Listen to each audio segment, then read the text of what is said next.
You're listening to the Call Kent podcast, where Kent C. Dodds answers questions and gives insights to software engineers like you.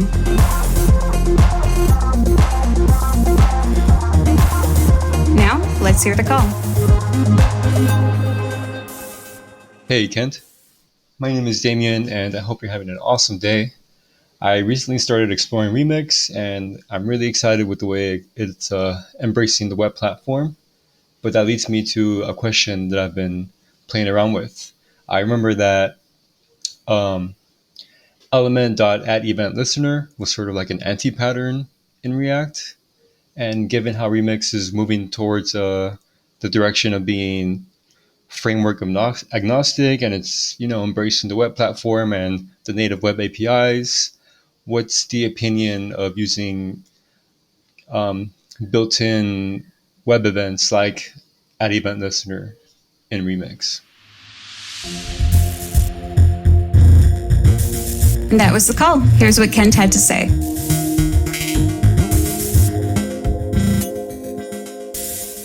Hey, Damien, thanks so much for the question.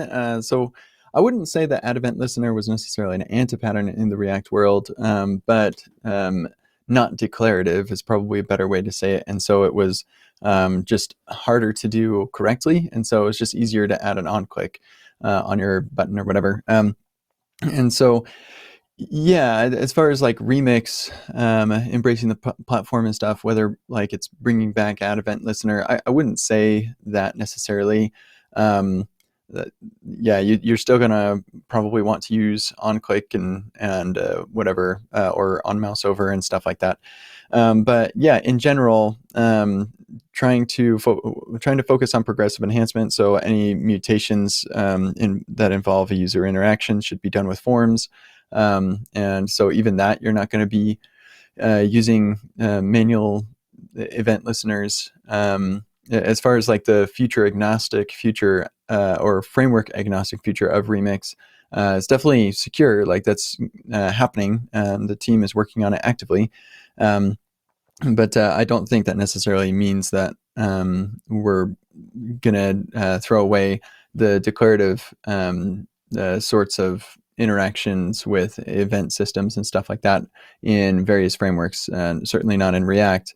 And I know that Ryan and Jacob have from the Remix team have both explored web components, and in that world you're definitely using more addEventListener type things, and that's totally fine in that world.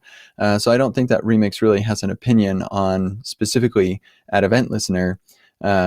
It's more like use the tool that is best suited for the job, and in many cases addEventListener is a great tool for the job, and in others if you're using a UI library that gives you like really nice declarative event system management or eventing, then I would use that.